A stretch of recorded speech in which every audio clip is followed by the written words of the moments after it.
By popular demand, we've got Joe Withrow back with us. Pleasure. Within the span of 2 weeks, it's felt like we're gearing up for World War III to World War III being totally fizzled out. And the markets, it plummeted, it shot back up. It's going a roller coaster, and it seems to be led by tweets. There's no question that the Trump people are fundamentally altering the nature of the global financial system, the nature of global trade. It's kind of our job to do our homework and try to figure out, okay, which way is the ball going? What if the dollar system collapses? I don't think wheelbarrows full of cash. I don't think we're out there like scavenging for food. I just think IBC will be what we would need in that case because we can leverage it to acquire whatever it is that we need. IBC is a means of warehousing cash in a way in which there is some inflation protection built in because you're going to get the dividends, your policy does grow. Then you start to get to the generational wealth and you get to the estate planning piece. One generation gets this started, and I think your entire family shouldn't have to worry about money again, ever.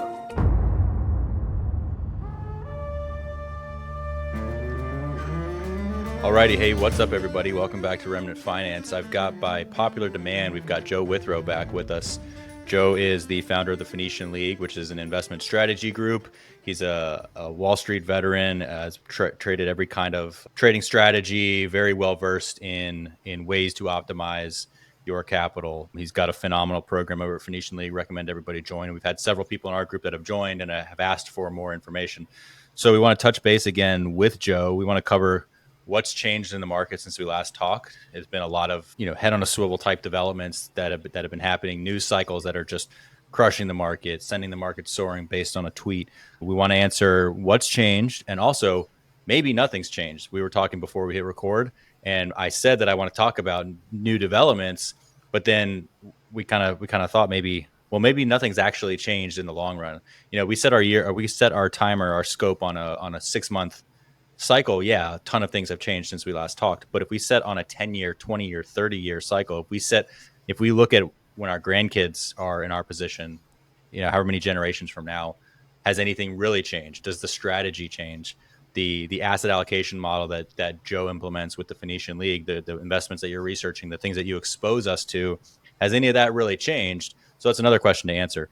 In the short term, what's changed? In the long term, has anything changed? And then we want to talk about what really matters and why we're doing this. So we'll kick it over to you, Joe, to kind of give us your overview. Welcome back. Yeah, well, thank you very much. I appreciate the kind introduction and the invitation. I love the work you guys are doing, and I love the podcast too. I tune in as a listener and a viewer. So it's just an honor and a privilege to be here. So thanks, Hans, very much. Brian must be playing hooky today, huh? Yeah, he's been busy with some airline trips and then some guard trips recently. I'm fully in. I'm out of the Navy, so I have nothing else. He's sort of winding down other obligations that we were both doing before we met and started this. So the goal is by, as soon as it makes sense for him to, cut those other lifelines, which are great to have. It's always good to have, some certainty, especially in a business where everything is uncertain and unpredictable. But we're growing the business, and hopefully we're hoping to get it big enough where it's all we can focus on. Yeah, I think that's great. The work you guys do is great. And I just did a policy with you a couple months back. So, yep. I just love it. So it's an honor. But I think you're right. Everything is moving very fast right now in some ways. But in the big picture, I'm not sure that it has changed that much. Like the little things, the little pieces are moving fast, and the news headlines. And so where would you like to start? What do you want to dive into first? Let's talk with recent events. Just to reiterate that point I made, if we go back, say this is June 26th, so we go back 2 weeks ago, the headlines are World War III. Yep. We're going to get dragged into this war. This is it's actually going kinetic. And 10 days later or 12 days later, it's been resolved with this kind of weird sleight of hand where we didn't really do any serious bombing, but the headlines say we did, maybe, and again, who knows? Because at this point, like a week now feels like a year's worth of news. And so maybe by the time this comes out, we'll have more information. But where it seems right now is that we sort of did a show of force, gave everybody an off ramp to say, all right, everything's settled. We all saved face and we walked away from this. Who knows? I don't know what's going on, but my point is that within the span of 2 weeks, it's felt like we're gearing up for World War III to World War III being totally fizzled out. And the markets, it plummeted on the first wave of attacks. It shot back up. It's going a roller coaster, and it seems to be led by tweets. So how are you navigating this when you're trying to keep a long-term picture?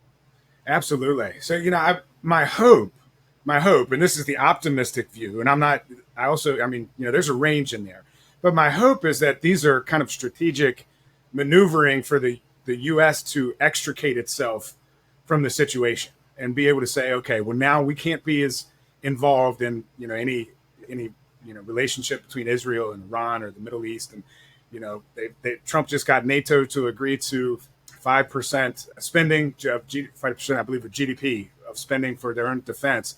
And it's, if you look at it from an optimistic point of view, like that's almost giving the U.S. an excuse to say, okay, well, you guys don't need us anymore. We did our part. Now we're out. And I say we, and I don't mean us, obviously. We do things differently, I imagine. But I mean the U.S. government. And so that's the optimistic view. I hope it leads to more of a non-interventionist foreign policy. But who knows? We'll see, what things can change from there. The primary investment implication, that I'm watching with uncertainty is just the oil and gas markets. When it looked like World War III was imminent and the Strait of Hormuz was about to close, it's like, there was analysts, I think it was it Citibank or JP Morgan, some analysts put out and they're like, hey, we're going to $125 per barrel of oil. That was their projection if things, went to the extreme. And that's very different now, where I think we're back under $70 a barrel today? I mean, oil it spiked and then it's come down quite a bit with the kind of the ceasefire and things fizzling out. 65.88. Yeah. So that's the big uncertainty. So I guess to take a step back, as far as the investments we advocate in the Phoenician League, my philosophy, there's kind of a two-tiered approach. We've got investments that we make for financial security, and those are investments that are going to protect and grow our money, our purchasing power over time. And those are things like gold. Those are things like Bitcoin. We've got a strategic stock portfolio, a few other alternative items in there that some people are interested in, some aren't. The things like gold and Bitcoin, those to me are forever assets. For at least for as long as we have the monetary system that we have, I would be shocked if those assets didn't continue to appreciate in value against the dollar. I mean, they're going to. I see them as generational wealth preservation, and so nothing's changed in that regard. And in fact, it's really both of those assets have increased against the dollar fairly dramatically since all this geopolitical stuff broke out. Where you have to get strategics with the equities portfolio. And that's what I'm looking at with the oil and gas. We've done very well with some investments related to oil and gas that we put on these investments several years back when the world was still talking about the green energy revolution. And, they shifted, I think it was like $7 trillion to developing renewable energy sources, specifically geared towards feeding the power grid. And we looked at that and we said, it's not going to work. The power grid is not going to run on renewable energy. And I can say that with certainty because I know it looks like I'm in an unfinished basement here. This is my solar shed. So I've got my office in a building on the property, and it's completely off the grid. It's running on solar energy. I'm up in the mountains of Virginia. So this does really well in the spring and the summer. It does pretty well in the fall. In the winter, it produces very, very, very little energy. And so, I can say from experience that solar is not going to power the grid when you need on demand all the time energy production, especially now that we're talking about building AI data centers and all those things that require even more energy, but not to get sidetracked. So that's the main thing that I'm just looking at the oil and gas investments and trying to determine, does it make sense to continue holding or does it make sense to take profits? But that's on the financial security side.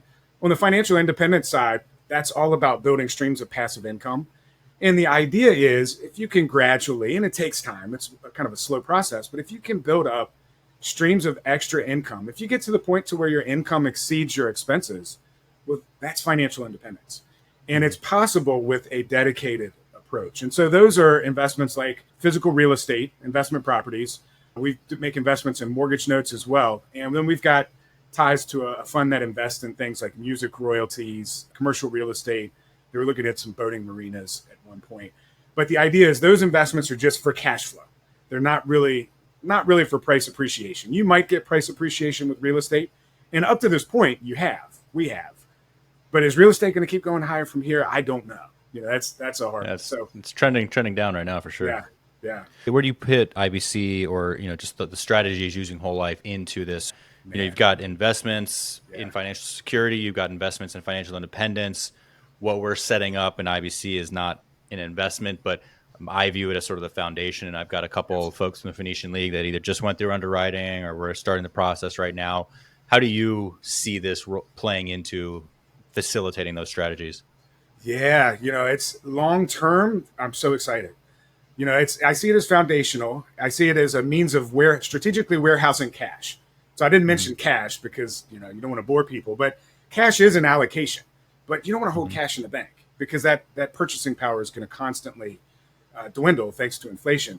IBC is a means of warehousing cash in a way in which there is some inflation protection built in because you get the dividends. Your policy does grow over time, but it places that cash for all intents and purposes outside of the banking system.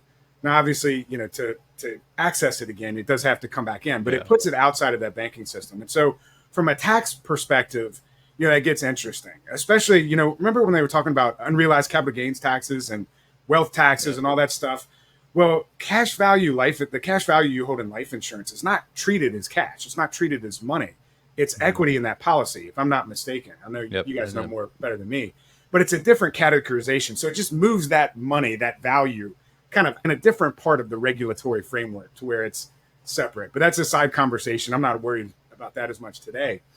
But it's you warehouse cash this way, you build that cash base, and then when opportunities come up, you can access that cash to make passive income investments.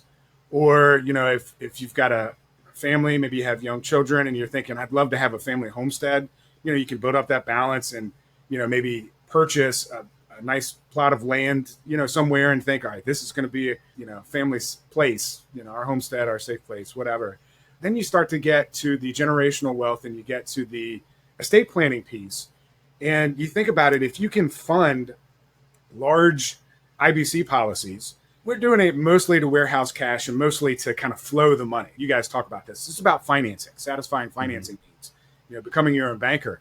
But at some point, there is going to be a death benefit paid, and it's going to be large if you do it the way that you guys advocate doing it. It's going to be a large death benefit that's going to go to somebody. It could go to your children. You could have it go to a trust if you wanted to, but whatever it is, if you have the financial education in place for future generations to where they have a plan for that money.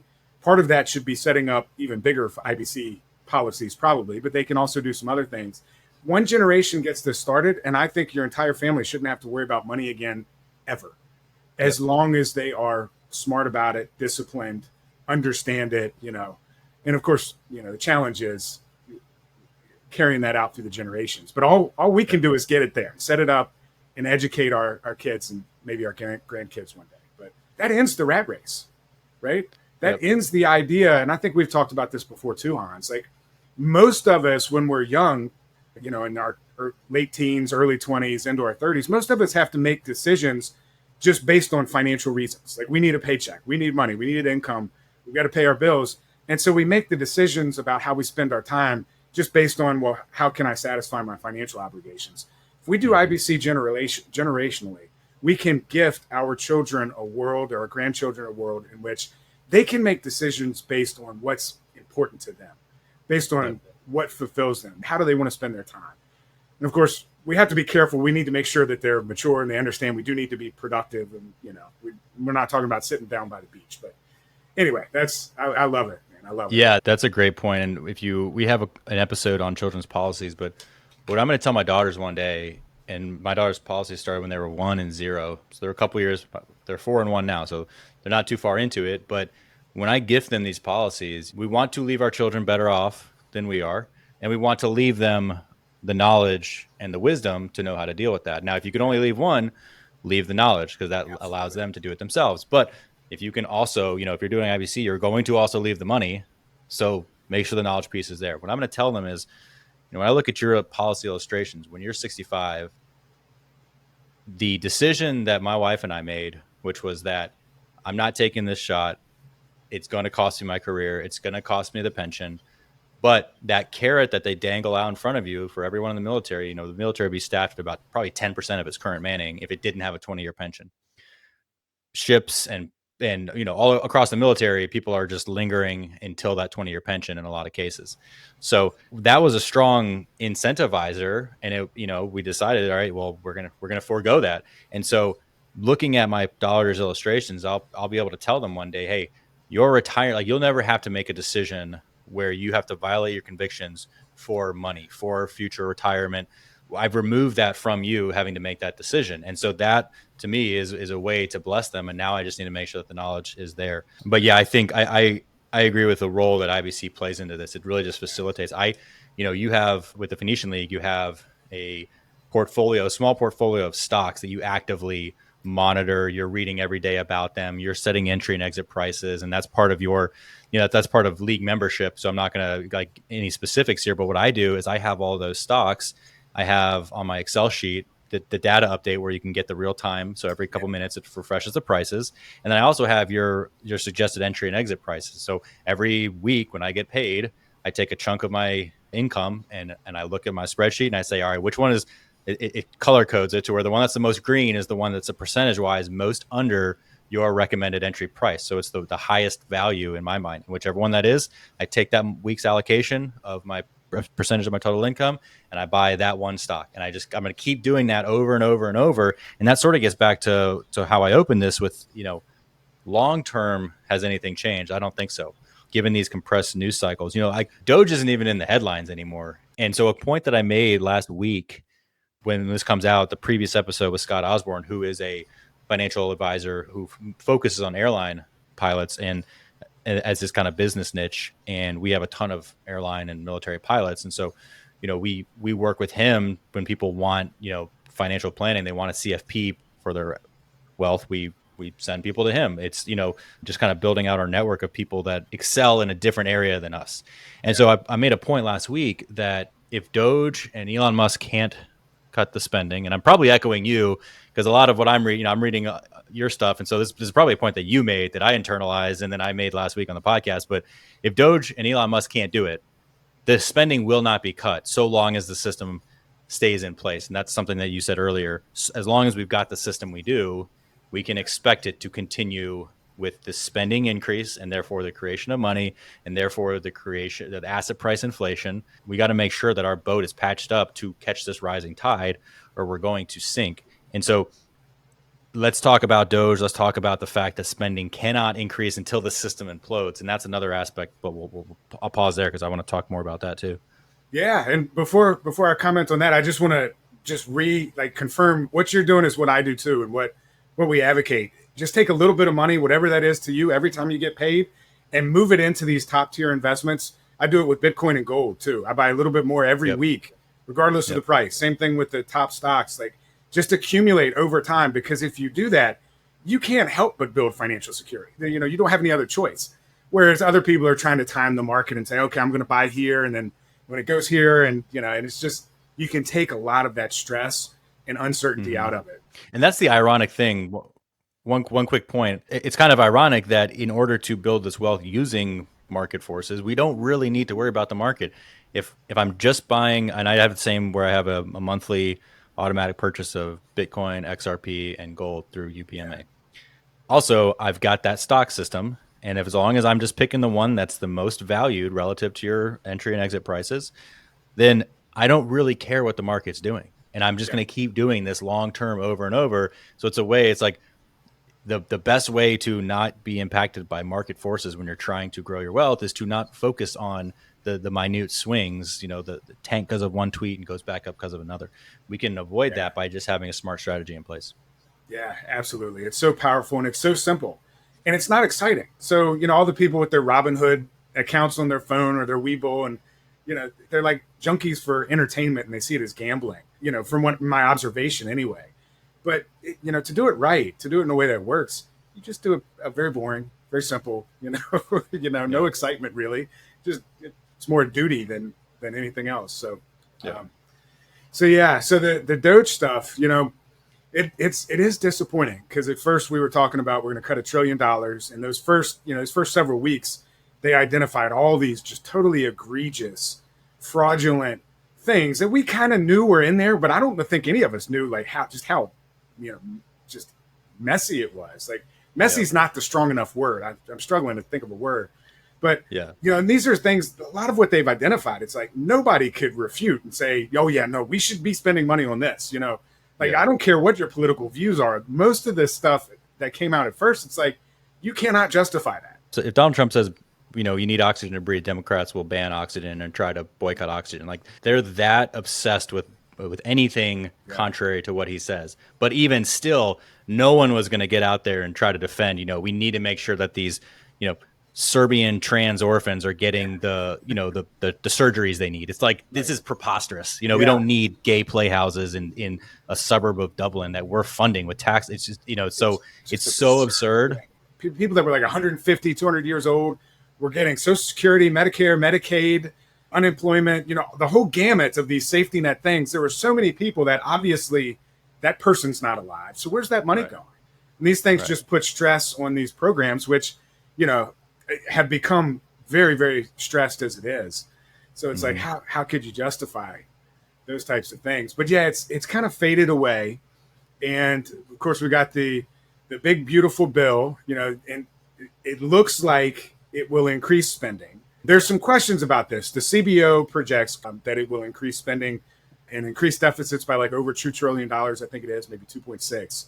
The OMB director, Office of Management and Budget, Russell Voss, and I like Russell. I think he's a sharp guy, and I think he's a true believer in kind of fiscal conservatism. He says that it will actually, over time, cut the deficit. Who knows? Usually the truth is somewhere in the middle. But he pointed out that the CBO uses some type of baseline budgeting thing that just wasn't accurate and never is accurate. So, I'll reserve specific judgment on that for the time being. But regardless, it doesn't show the massive, $1 trillion spending cut that we got excited about. It doesn't show anything even close to that. And in fact, the White House has only sent a rescission bill in the amount of $9.4 billion, billion with a B, to codify certain cuts that DOGE made. And so those the rescission bill just means that money can't be spent. Yeah. The other money, if the rescission's not sent in, Congress, even if they cut the specific action, Congress can reallocate it to something else, which doesn't really help the budget. So that's disappointing. But there is the other side of the balance sheet that kind of has fallen away too. And that's Howard Lutnick, the Treasury Commerce Secretary. His job is to try to monetize government assets. So the government owns something like 25 or 30% of all land in the U.S., I believe, if I remember correctly. They own a massive amount of land. They also have they have the largest gold reserve in the world, if the gold is still there. There's some questions about this. Yeah. But they've never valued these assets. The gold's still on the books at like $35 an ounce or something like that. It's nothing. They've never valued the land. They've never tried to do anything productive with it. They could lease that land out for, various activities, industrial activities. So anyway, his job, his goal is to raise $1 trillion in revenue. Now, to be fair, I don't think that that's a proper role of government. I don't think government should be out there raising revenue and working business deals with people. I think it should be the protection of life, liberty, and property. And that's it. That's my view. But we're in such a mess, and these guys already own the assets. If they're up to me, they'd never own them in the first place, but they do. So if he can raise $1 trillion in revenue, that does reduce the deficit, even if they cannot cut spending. And so, how much that reduces the deficit determines how dire is the situation, and that economic growth plays into that too. So it's not like hope is lost yet, but it's just like, we have to wait and see. It's kind of, I'm not sure, everything's just moving so fast. Yeah.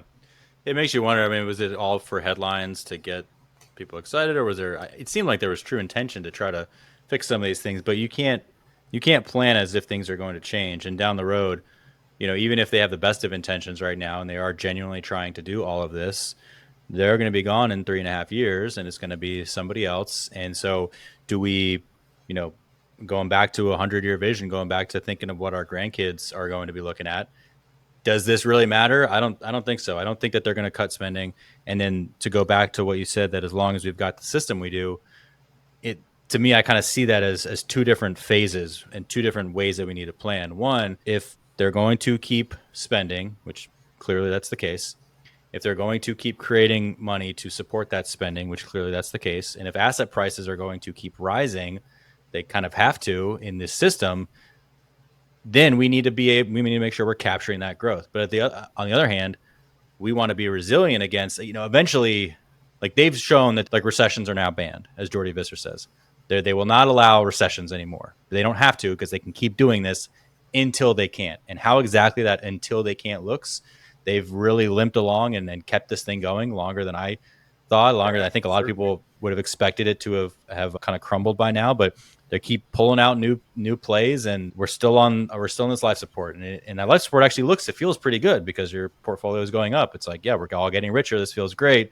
Doesn't feel like life support, but in reality, when we're valuing things in dollars, that's the case, and we just need to make sure that in the meantime, we need to optimize our dollars, and we need to recognize that the fiat system, even though it is faulty, at the end of the day, my wife and I are looking at where we're going to move to next, and we were figuring out what we want as far as house, what we want for land, getting an idea of what prices are going to be where we're looking. And you know what? I'm going to need dollars for that. I can understand everything about fractional reserve.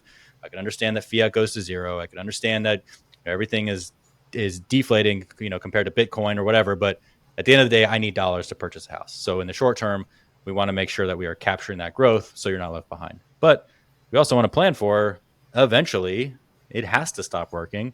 Maybe all this stuff is kind of a mirage to facilitate this transfer from the dollar reserve currency, fractional reserve system. People talk about that like that's actually in the works, and I don't know if it is, but I want to be resilient against both strategies, or both possibilities there. So what do you think about when you're thinking about when this system does stop working, if it stops working? Yeah, that's the thing. It's 10 years ago I was much more pessimistic, and like you said, I didn't think it'd go along this far. But the reality is we're very good, and we being just a general painting with a broad brush, just civilization, society is very good at just muddling through tough times. You look at the hyperinflations in history, whether it's Argentina or Weimar Germany or Zimbabwe, and those others. You look at the people who experienced war and all those things like World War II and all that. If you read the accounts from those people, it's they just kind of muddle through, and they just get through the best they can. So I think that's the most likely scenario we're going to have. The optimistic scenario is that they actually do cut spending and they balance the budget, and then they create a situation where they're not destroying the currency.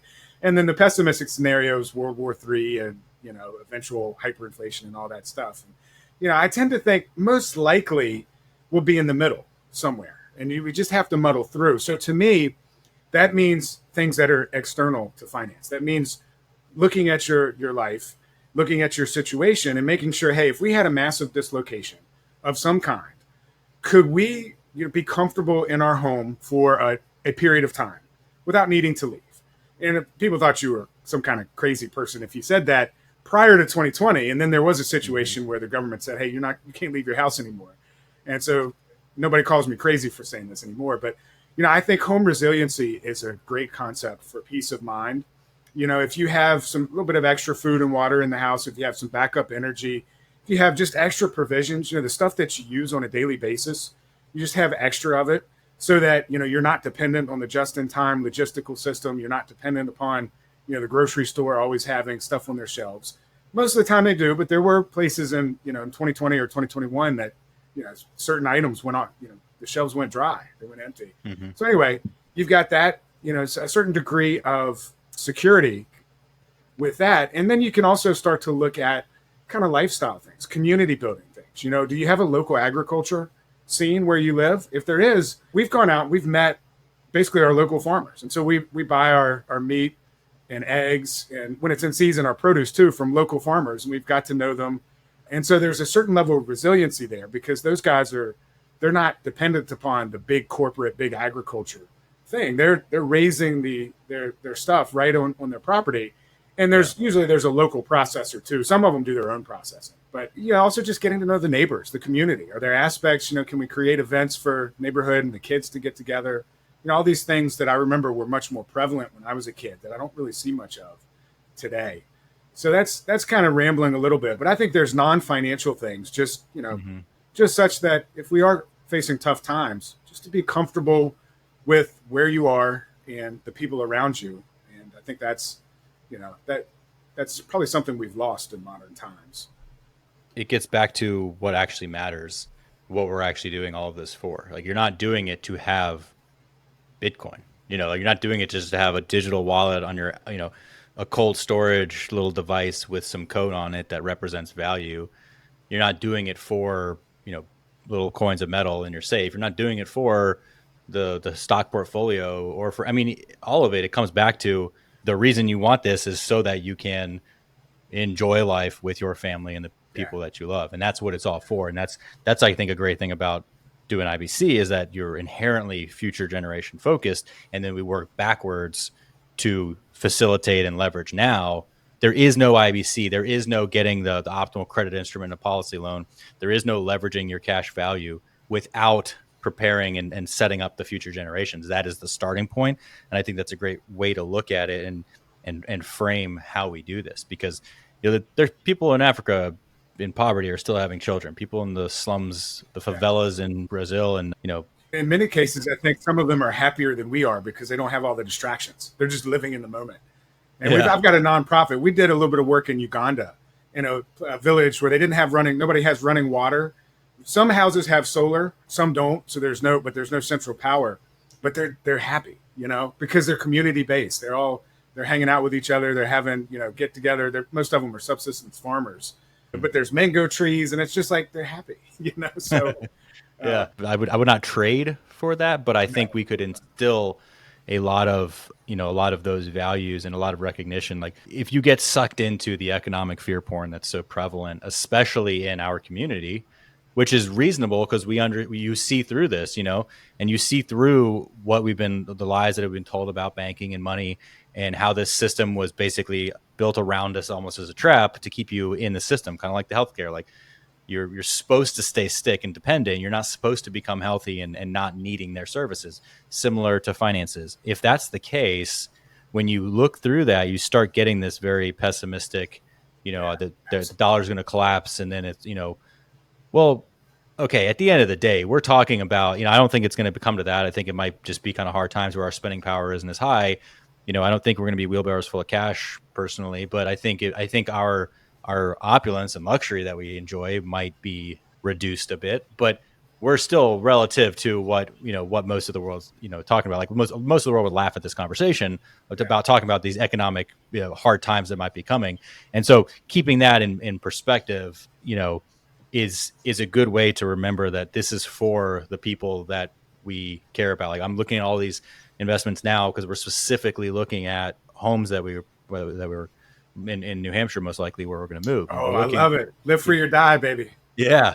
And we were both now get the Redfin updates because we started looking at a few places, and now every day I'm getting 4 or 5 emails. But I just want to get an idea of what's available that meets our criteria. We're doing the standard kind of home search without any kind of pressing timeline right now. And so I'm looking at this, and so everything I'm doing right now, it's also long-term focused, but it's also in the next couple of years. Like, all right, I need to have the capital ready to acquire a house, and so that's why I'm not just gonna get pessimistic and give up on the dollar and try to just get everything into a safe, because like, I cannot buy the house that we want in New Hampshire with a safe of gold. I have to convert that back, and so it's just kind of this idea of being prepared, being versatile enough for all things that could happen, and then also coming back to understanding what's important and why we're doing this. Yeah. Can you get a big enough place to where we can come visit New Hampshire in the fall? I bet it's just stunning, man. It's amazing. It's amazing. Yeah, no, we're looking at a couple acres at least, and my dream is a family compound with different, cottages and stuff. And IBC is so great for that. It's just, it's an element because you don't have to. You've got the funds. Be your own bank. Yeah, I love it. I think it's so powerful, and we're kind of torn because we're in such a good situation here in Coronado. It's beautiful, great place with a young family. Really happy here, but at the same time, we have this kind of urge to get going somewhere where we can plant roots, because California just passed, I think, in the House. Now it's going up to the Senate. They're trying to strip away the one saving grace in the education system here, which is what's called, it's basically like a homeschool grant, where if you homeschool and you go through some state sanctioned programs, which still makes me a little uneasy, but you can get a certain amount of funding for homeschool activities. And so, we applied, got approved. There's usually a wait list for it, so we're pretty happy that we got approved. Our daughter's 4, and we're going to use it for music lessons and art lessons and going to museums and nature schools. She's never stepping foot into a public school of any or private school of any kind in California because they're all horrific, and so we would never consider doing that. But we were going to get this funding for these activities that are going to grow her and develop her more than she could possibly ever learn in a state sanctioned school. And so they're now trying to shut that down and remove that funding because they said these students aren't being taught enough. They're losing out on the value of a California public education, which you can't say with a straight face. It's absolutely preposterous, but that's the reality of living here. Is you're always under attack, even though it's beautiful. That freedom is always under attack here. It's kind of a weird middle ground limbo that we're in right now, where we're excited to get to New Hampshire, get some land. I want to be able to just have a gun everywhere without worrying about it. Yeah. It's just there's so much that we're looking forward to, and when they turn 6, they get on the radar of the state, and so that's about our exit timeline when we're getting out of here. Across the country, they're getting aggressive towards homeschooling. So yeah.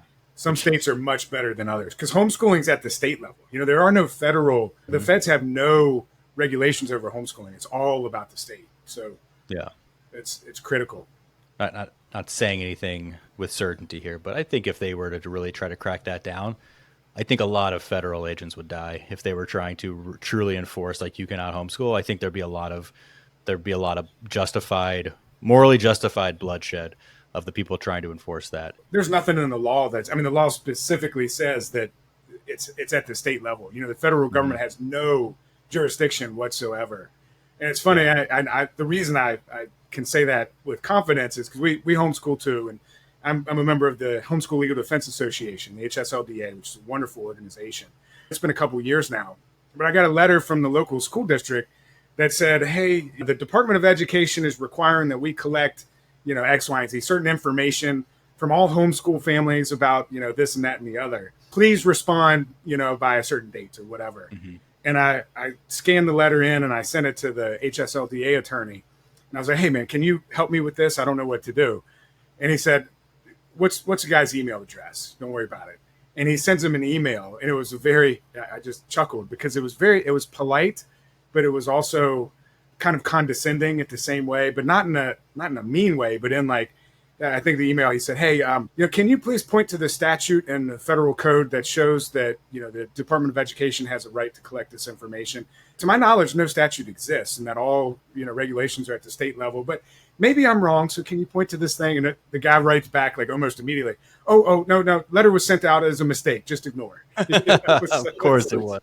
Of course it was. I'm not going to get too aggressive here. I'm going to rein myself in, but I think we need a lot more shaming of men. Shame is it's a terrible thing for women. It's a very powerful motivator and a healthy thing for men. And I think that we need a lot of men need to be shamed. That kind of thing is so absurd and it needs to just stop, and men need to take charge and shut that down. But I think we've delegated that role and basically walked away from this duty of standing up for our children and allowing the state to have any say at all.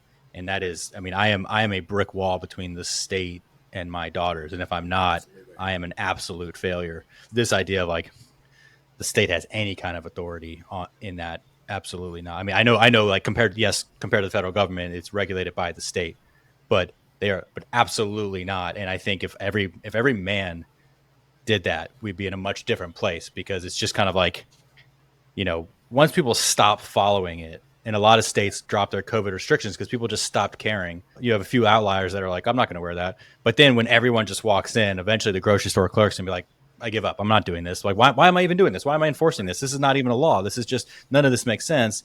And I think that we need to be willing to accept public criticism, and we need to be okay with shaming people. The anti-bullying campaign has been devastating for America. I'd say bring back bullying for boys, at least. Yeah. Anyway, so I think that this is a solid kind of analysis. My takeaway is that stay the course, keep your strategy in place, but not stay the course in the kind of traditional way of like always just buy ETFs and the market's always going to go up. I don't mean that stay the course. I mean stay the course in understanding that your strategy needs to be robust against all the ways the market could go, all the ways that the economic tides could turn here. And if the system collapses, I'm not thinking when I think through what if the dollar system collapses, I don't think wheelbarrows full of cash. I don't think we're out there like scavenging for food. I think IBC will be what we would need in that case because we can leverage it to acquire whatever it is that we need. And I don't think the dollar is going away to that degree. It's just I think that we need to be ready and understand all of the implications of how it's going to go down. It's a continuous evolving thought process, and we just can't get too sucked into any one news cycle because who knows what the next huge thing is going to be by the time this comes out in a week. But everybody in the world needs dollars to some degree, not regular people, but every country in the world at some level needs dollars. Most hold treasury bonds. Very few countries don't hold treasury bonds, at least, larger countries. And so the dollar is not just going to go away. It would crash the entire world for the dollar to crash. And so, we'll see some kind of transition at some point. And we're seeing elements of that now. It's just, we have to be nimble and stay ahead of, what are the pieces of the puzzle that are falling into place? What does that look like? But they are fundamentally, there's no question that the Trump people are fundamentally altering the nature of the global financial system, the nature of global trade. We'll see, what comes into fruition with that. But they're clearly, the stablecoin stuff that's stablecoin bill and everything. Right, yeah, that to me looks like it's an effort to create basically domestic demand for U.S. Treasury bonds that didn't exist before. And so, if you look at Tether USDT, that's the largest stablecoin. It's pegged 1-to-1 with a dollar. When somebody buys Tether, they give Tether $1. Tether gives them the digital token USDT in their wallet. Tether takes that $1 and invests it. Mm-hmm. And they invest mostly in treasury bonds. They now own more treasury bonds than Germany. Just this one stablecoin issuer. And so it looks to me like they're trying to wean the U.S. Treasury off the need for foreign demand for U.S. Treasury bonds. And so this is not a solution to the budget problem, but it is an element of kicking the can down the road. If you can create trillions of dollars in demand for treasuries domestically that didn't exist, and it's automatic demand because these companies are profiting. Tether's also incredibly profitable, apparently. Yeah. So with a very small staff. Yeah, with a very small staff. I saw that too. They're like per person, per head count, like they're the most profitable company in the world. So it's interesting. So there's definitely shifts that are taking place. And it's kind of our job to do our homework, do our research, do our analysis, and try to figure out, okay, which way is the ball going? Because they don't say this stuff. They don't just announce that this is what they're doing. Instead, you got tweet storms and you get, all the distractions and everything else. So I've said it on the podcast before. One of my classmates at Harvard he worked for the Boston Fed, and he was talking about how they were, working on a CBDC for years. And this was 2019 when I talked to him. And maybe 2 or 3 years later, they said, we're going to do a white paper about our plan to explore CBDCs. And he had said, like, once you see that, it means it's done. Now, of course, we've seen some developments since then where it seems like maybe they're not going to be doing that. But I think the stablecoin thing is interesting because what if it could be almost a break on the creation? Because now if they're going to allow banks, it seems like, to create their own stablecoins, Amazon, Walmart, people are going to be allowed to issue their own stablecoins. They cannot allow those companies or those banks to basically make their own fractional reserve ecosystem, because then that actually is the end of the dollar. If Walmart can create its own fractional reserve system. And so, yes, the fractional reserve system is perilous, but it's also still relegated to a small number of banks that can actually do this.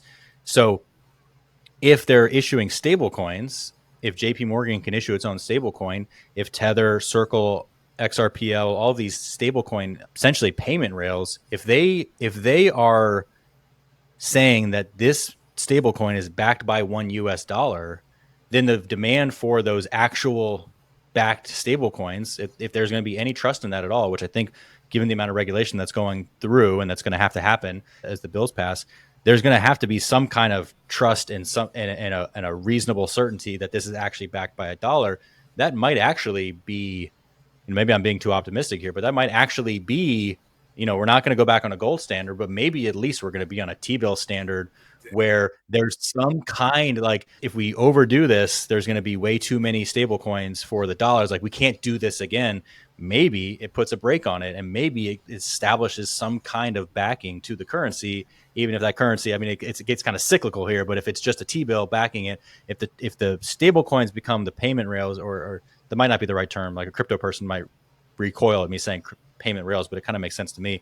If the stable coins become the desired commodity for exchange, because there's trust that they are backed by a dollar, then it might put a restrictor on the creation of dollars because there has to be enough stable coins. I don't know. Maybe that's optimistic, but it will be interesting to see how that plays out. That is a piece of the puzzle, like you talked about. Yeah, it is very interesting because they do have to be backed by something to peg that 1-to-1. And Tether also invests in Bitcoin. I'm not sure if they're investing in gold. It's not nearly as much as treasury bills, but these things, the way it is right now, they're free to, manage their reserves in things other than treasuries too. So there is an element of backing to these things that doesn't exist when you just have $1, other than the full faith and credit of the U.S. government. But that's not the kind of backing that moves the needle for me. Yeah, exactly. It doesn't mean as much to us as it's supposed to. But we have to work with what we got. We've got to keep our head in a swivel and be ready to adapt as things change. But we also have to recognize that our weekly, daily, hourly news cycle is not necessarily changing things in the big picture. So it's all going to be just continuous analysis and learning. We never stop learning and never get set in an idea. If I was set in what I had believed for 10 years and wasn't willing to change, then this business, remnant finance, I mean, Brian would have probably been doing it, but I would not have come around to this. I would have not have developed my understanding of how this works. And I feel like I'm in a much better place now than I was when I was following the traditional model. And so be willing to change, be willing to take new information, go over to Phoenician League. We'll put the links down below, and it's very well worth the subscription to get access to the material. You put out a newsletter, you put out regular emails, you have your this month coming out tomorrow, man. You've got member calls, you bring people in that are experts on specific areas that fall into the overall asset allocation model. And the goal is starting out with a target of how can we create $10,000 a month of passive income, because that can be the key for financial freedom for a lot of people. So anything else you want to say about where people can find you, how they can sign up, what else you offer with the Phoenician League? Again, everyone should go explore this. Yeah, I really appreciate the vote of confidence. And it's such an honor to have both you and Brian as members as well. And we've done a couple calls on IBC too. And so we're doing one this afternoon on real estate and the state of the real estate market. Got a really good guest coming to talk to us. But just about the Phoenician League, the main thing I'd say is that our focus is both information and implementation. And our goal is to be a true membership, a true network. And, the name itself is a play on the ancient Phoenician civilization, which is biblical times. It's where Lebanon is today. But they were the guys going around creating trade routes and moving purple dye from, one place to the other and just moving goods around. But they weren't the warlike civilization. Everybody else around them was just kind of trying to conquer their neighbor and take their stuff. And the Phoenicians were about mutual trade, mutual benefit. And then the other element to it is the Hanseatic League of the Middle Ages, which was mostly in Northern Europe.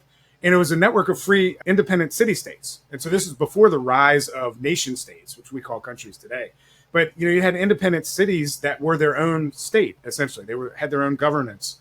But the Hanseatic League was a network of free trading states. They created a code of law called Lex Mercatoria that was the foundation of international commercial law today.